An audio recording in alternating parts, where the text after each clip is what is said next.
Second. तो देखो unit number second है आपकी कि प्रतिरोधी माध्यम में सरल रेखीय गति। प्रतिरोधी माध्यम का मतलब क्या है कि अगर कोई कण एक सरल रेखा में गति करता है तो उसके विपरीत दिशा में लगने वाला बल क्या कहलाता है? प्रतिरोधी बल कहलाता है। प्रतिरोधी बल जिस दिशा में लगेगा वो माध्यम क्या हो जाएगा? प्रतिरोधी माध्यम। तो यानी कि प्रतिरोधी माध्यम में सरल रेखीय गति की प्रतिरोधी माध्यम में सरल रेखीय गति इस प्रकार होती है। ठीक है, ये है हमारी यूनिट नंबर सेकंड। इसमें पहला टॉपिक आपका कि प्रतिरोधी माध्यम में पिंडों का ऊर्ध्वाधर गिरना एवं अंतिम या चरम वेग। ये क्या कह रहा है कि जो प्रतिरोधी माध्यम है पिंड क्या करेंगे? गिर रहे। सपोज दैट मान लेते हैं कि यहाँ से कोई पिंड है वो प्रारंभिक स्थिति में है। ठीक है, यहाँ से अगर कोई पिंड नीचे गिर रहा है तो इसके यहाँ ये नीचे गिर रहा है तो इसके अपोजिट दिशा में कौन सा बल लगेगा? प्रतिरोधी बल। यानी कि इस दिशा में कौन सा बल लगेगा? प्रतिरोधी बल। तो क्या कह रहा है कि प्रतिरोधी माध्यम में पिंडों का ऊर्ध्वाधर गिरना एवं अंतिम तथा चरम वेग। ये पूछ रहा है कि अंतिम वेग क्या होगा उसका, ये निकालना है हमें। तो देखो प्रतिरोधी माध्यम में गुरुत्व के अंतर्गत कोई कण गिर रहा हो तो उसका वेग कभी भी एक निश्चित मात्रा से अधिक नहीं हो सकता। यानी कि अगर कोई प्रतिरोधी माध्यम में कोई कण गिर रहा है तो उसका वेग एक निश्चित समय पश्चात का होता है स्थिर हो जाता है, यानी कि अचर आ जाता है। उसके बाद में उसका मान नहीं बढ़ता, लगातार उसका मान नहीं बढ़ता, यानी कि v बराबर कुछ भी आ जाता है तो वो निरंतर इसी वेग से चलता रहता है। ठीक है, तो देखो माना कोई कण P बिंदु से नीचे की तरफ गिर रहा है तो नीचे की तरफ कौन सा बल लगेगा? पृथ्वी का गुरुत्वीय बल mg। अब इसके अपोजिट दिशा में कौन सा बल लग रहा है? प्रतिरोधी बल। प्रतिरोधी बल मान लेते हैं, प्रतिरोधी बल है आपका, प्रतिरोधी बल R बराबर ले लेते हैं V।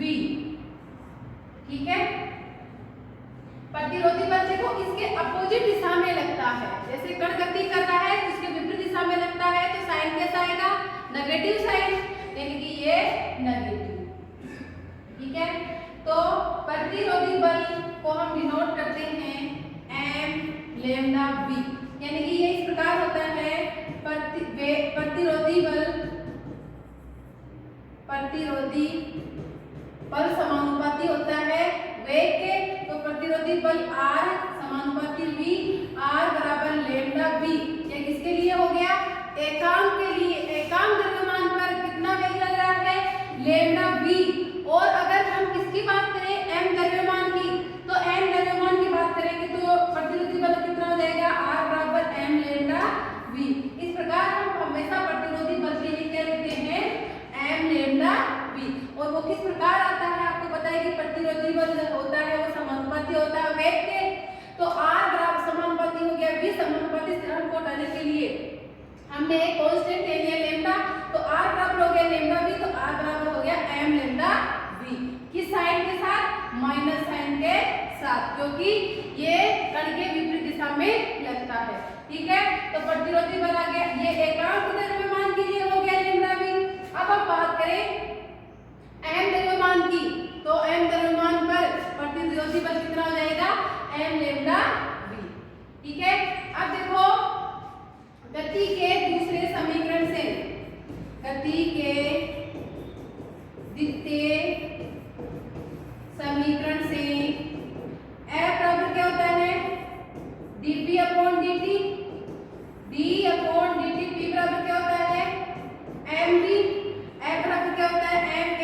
ma बराबर m आगे आ जाएगा और dv अपॉन dt। अब बराबर देखो कौन कौन सा बल लग रहा है? एक तो पृथ्वी का गुरुत्वीय बल माइनस दूसरा माइनस, क्योंकि आएगा तो प्लस लेकिन साइन किसका है? माइनस का है, तो यहाँ क्या जाएगा? माइनस m के v। मान लेते हैं कि किसके समानुपाती है? वेग की किसी घात के। वो घात क्या मान ली हमने? n है। ठीक है, तो v n हो जाएगा। अब देखो m dv, m देखो कैंसिल हो रहा है सब पे, तो यहाँ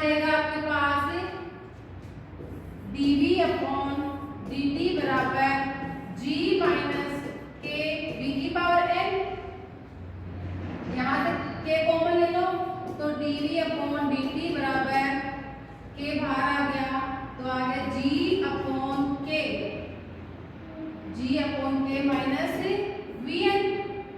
ये क्या हो गया, d अपॉन dt, v क्या होता है dx अपॉन dt बराबर k g upon k minus v की पावर n।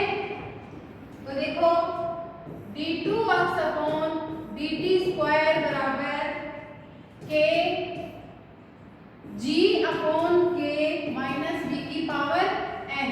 अब देखो v की पावर n बराबर आ गया आपके पास g अपॉन k, यानी कि अगर हम कण का मान निकाले तो v बराबर आ गया g की पावर k की पावर 1 अपॉन n। अब आप खुद देख सकते हो जो आपका वेग है वो क्या आ गया, अचर आ गया, g भी कांस्टेंट है, k भी कांस्टेंट है, अर्थात v का मान g अपॉन k के बाद में निरंतर एक समान इसी वेग से चल रहा है। इस कण के वेग में कोई परिवर्तन नहीं हो रहा, तो v का मान क्या आ गया आपके पास, कांस्टेंट आ गया। तो अब कण का मान निकालेंगे तो कण कितना आएगा हमारे पास 0, क्योंकि कण क्या होता है वेग में परिवर्तन की दर, लेकिन वेग में तो अब परिवर्तन ही नहीं हो रहा, यानी कि कण है वो v वेग तक g upon k 1 upon n तक पहुंच जाता है। इसके बाद में वो निरंतर एक समान स्थिर वेग से क्या करता है, गति करता है। तो इसके वेग में कोई परिवर्तन नहीं हो रहा, तो इसका त्वरण कितना हो जाएगा, 0 हो जाएगा, यानी कि त्वरण कितना हो गया 0। तो d2x अपॉन dt स्क्वायर बराबर 0। तो हम क्या कह रहे थे कि कभी भी एक विशेष मात्रा से अधिक नहीं हो सकता उसका वेग, तो जो वेग है वो इस मात्रा से अधिक नहीं हो सकता, यानी कि वेग का मान कहाँ तक पहुंच सकता है, g अपॉन k की पावर 1 अपॉन k, यहाँ तक पहुंच सकता है, इसके बाद में आगे नहीं बढ़ सकता। ठीक है, यानी कि आगे क्या हो गया, ये स्थिर हो गया, स्थिर वेग से फिर आगे गति कर रहा है। ठीक है, ये हो गया आपका। अब आगे देखो, आगे है, देखो आपके पास इसमें 4 टॉपिक है, 2 आप अगर समझ लोगे अच्छे से तो 2 अपने आप समझ में आ जाएगा, क्योंकि उस एक में क्या है, वेग के समानुपाती, दूसरा वेग के गुणक के समानुपाती, ऊर्ध्वाधर गति के लिए, क्षैतिज गति के लिए।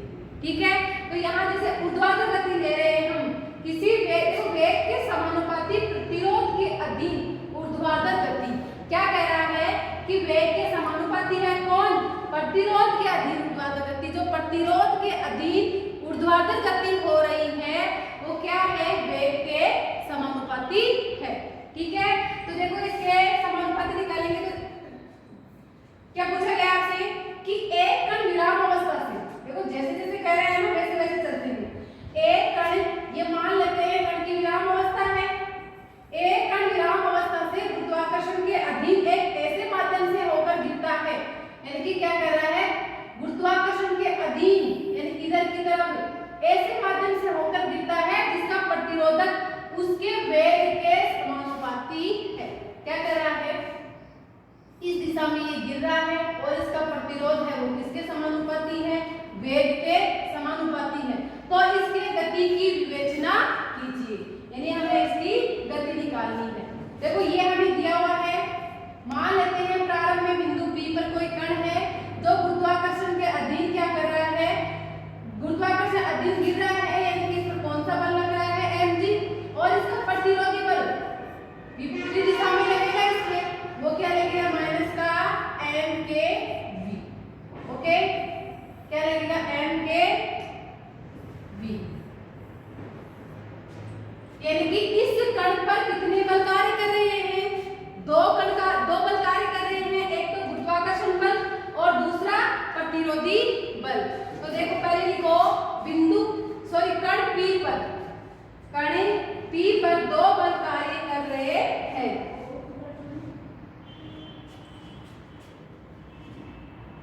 कण P पर 2 बल कार्य कर रहे हैं, जिसमें पहला है आपका, एक तो हो गया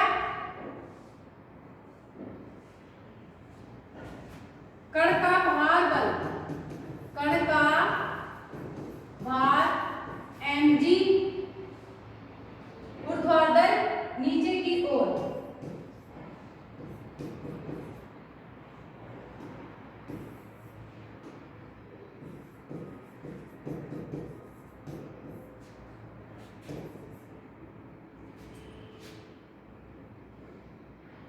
सॉरी ऊर्ध्वाधर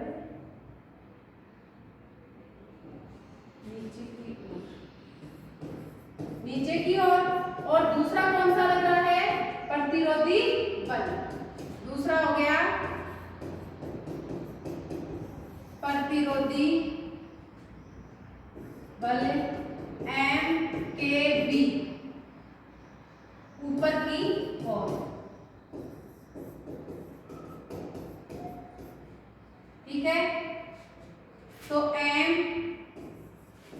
d2 x upon dt square बराबर mg माइनस mkb।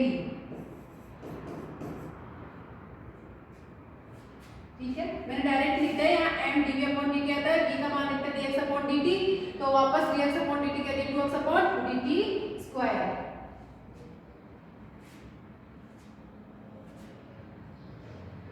माना कण का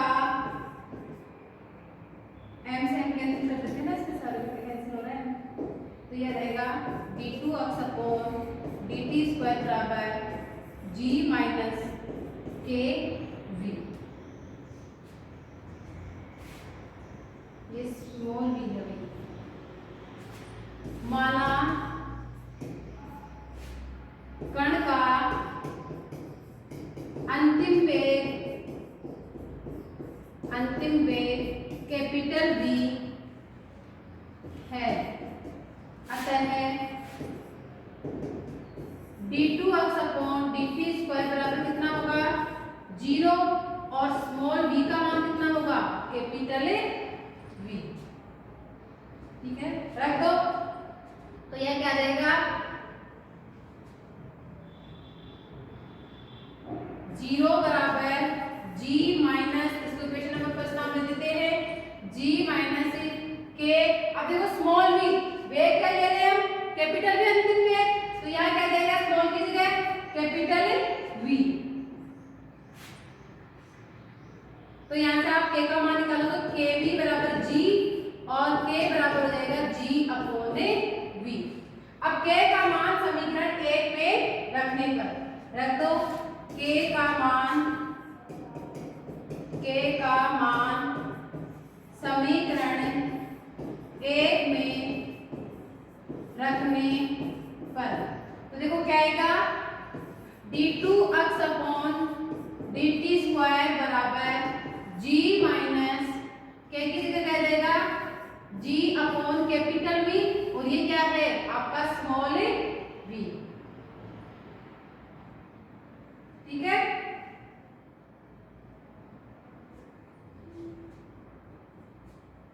देखो आगे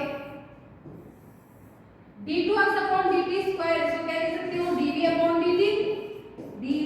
dt बराबर, या इसको इधर लेके आ जाओ, dv upon dt plus g upon capital V small v, ये भी स्मॉल v है, बराबर g। ये देखो रेखिक अवकल समीकरण बन रही है। हमने सेकंड में पढ़ा था कि रेखिक अवकल समीकरण बन रही है, तो इसका इंटीग्रेटिंग फैक्टर निकालते हैं। तो इंटीग्रेटिंग फैक्टर क्या आएगा इसका? समीकरण नंबर 2। समीकरण 2 रेखिक अवकल समीकरण है, अतः इंटीग्रेटिंग फैक्टर IF बराबर e की power integration g upon capital V dot small, इसके सापेक्ष होगा dv के सापेक्ष, सॉरी dt।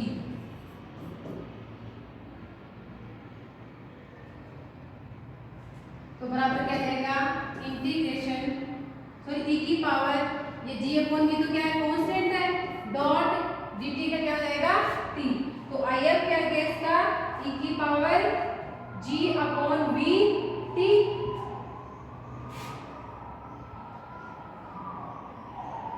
अब देखो इसका फॉर्मूला होता है IF डॉट P। P कितना है आपका?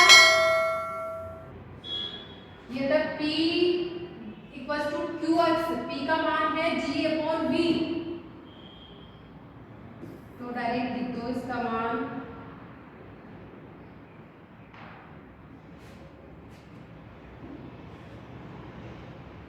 v डॉट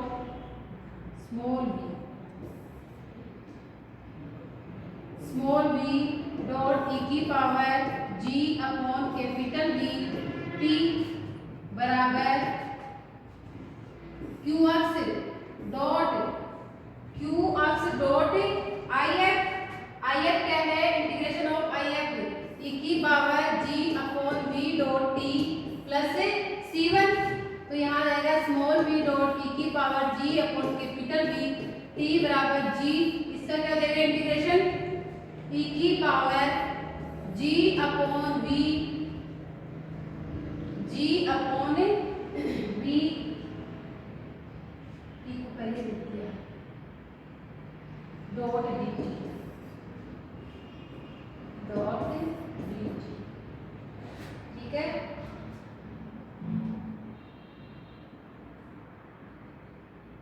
gt, अब देखो t का कोएफिशिएंट क्या है, g अपॉन v, अपॉन में आएगा g, यानी कि यहाँ आएगा g अपॉन v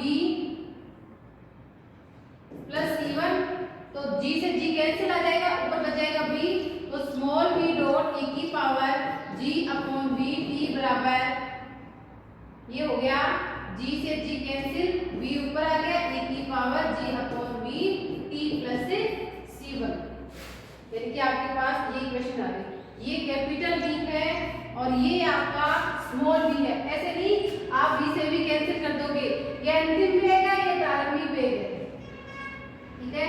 तो प्रारंभ में t बराबर 0 पर स्मॉल v बराबर क्या होगा 0, प्रारंभ में t बराबर समय t पर कण कहीं पर भी गति नहीं कर रहा तो वेग कितना होगा, शून्य होगा, तो स्मॉल v बराबर 0, तो 0 बराबर यहाँ हो जाएगा v e की, यहाँ कैपिटल V बचेगा क्योंकि e की पावर 0 तो 1 हो जाएगा, plus c1, this implies c1 बराबर आ जाएगा माइनस का कैपिटल V।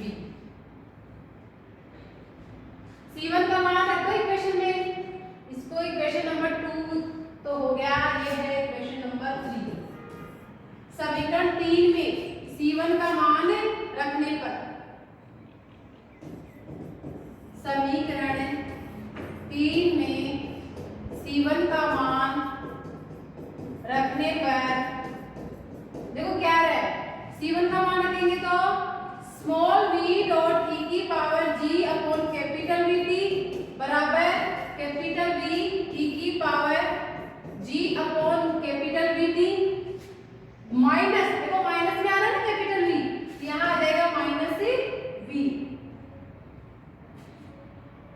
अब तो सही है ना।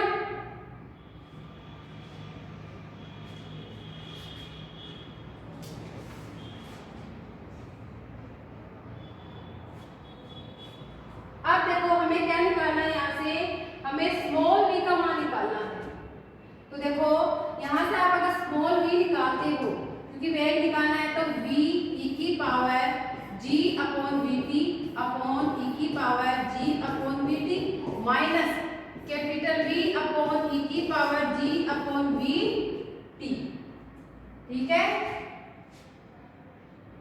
तो v बराबर आ जाएगा स्मॉल v बराबर, ये तो कैंसिल हो जाएगा, capital V minus capital V e की पावर माइनस का g upon capital V t, ये आ गया v कॉमन आ रहा है यहाँ से, तो स्मॉल v बराबर कैपिटल V कॉमन आ गया, 1 माइनस e की power minus g upon v t, ये हो गया स्मॉल v का मान आ गया आपके पास capital V e 1 minus e की पावर माइनस का g अपॉन v t,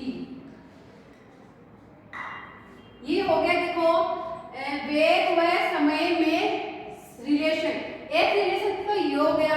अगर हम यहाँ से t निकालना चाहेंगे तो देखो t निकालेंगे तो क्या आएगा, इसको लिख देती हूँ मैं, ये समीकरण नंबर क्या होगा 4, समीकरण 4 v तथा t में संबंध को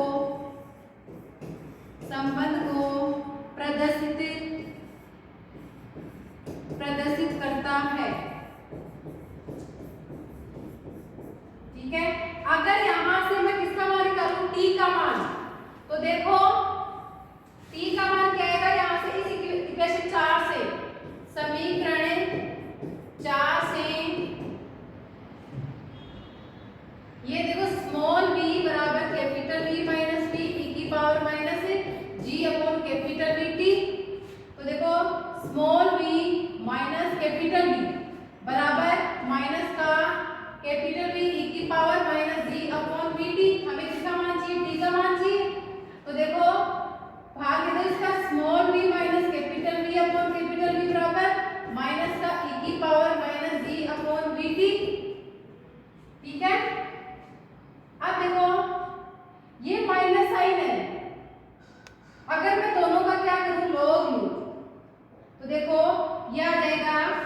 कैपिटल V। ठीक है,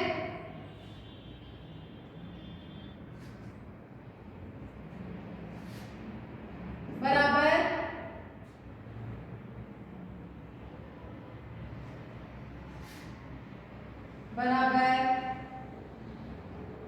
एक बार पहले इसको माइनस से मल्टीप्लाई करवा देते ताकि साइन प्लस का हो जाए। दोनों को क्या कर रही हूँ, माइनस से मल्टीप्लाई करवा रही हूँ। तो देखो ये तो हो जाएगा capital V minus small v upon capital V बराबर e की power minus g upon v t। इसको इधर भेज दूं तो ये क्या हो जाएगा, log v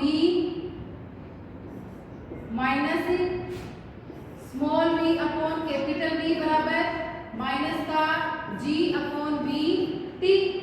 मुझे किसका मान चाहिए, t का मान।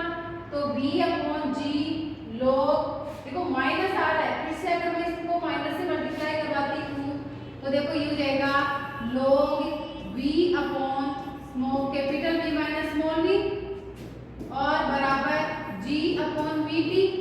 तो यहाँ से t बराबर आ जाएगा v upon g log v upon capital V minus small v। ये भी क्या आ गया आपका v और t में संबंध। ठीक है, ये भी समीकरण नंबर 5 भी क्या है आपका, t तथा वेग v में संबंध। अब हम निकालेंगे अक्ष व तथा v में संबंध। v और t में निकाल लिया, अब किसमें निकालेंगे, अक्ष यानी कि विस्थापन, अक्ष और v में संबंध। ठीक है, देखो ये हो गया आपका t तथा v में संबंध। अब देखो t तथा अक्ष में और v तथा अक्ष में भी रिलेशन निकालेंगे। तो इसके लिए देखो हमें क्या करना पड़ेगा, वही जो हमारा dx अपॉन dt था वहां वही से तो लेके आना पड़ेगा अक्ष को। तो हम क्या करेंगे, जो हमारा वेग आया था v बराबर dx अपॉन dt, इस इक्वेशन को हम लेके चलेंगे और t तथा अक्ष में क्या करेंगे, रिलेशन निकालेंगे। ये करेंगे हम नेक्स्ट वीडियो में। इसमें अगर आपको कोई डाउट हो तो आप मुझे पूछ सकते हो कमेंट करके, और जो t तथा अक्ष में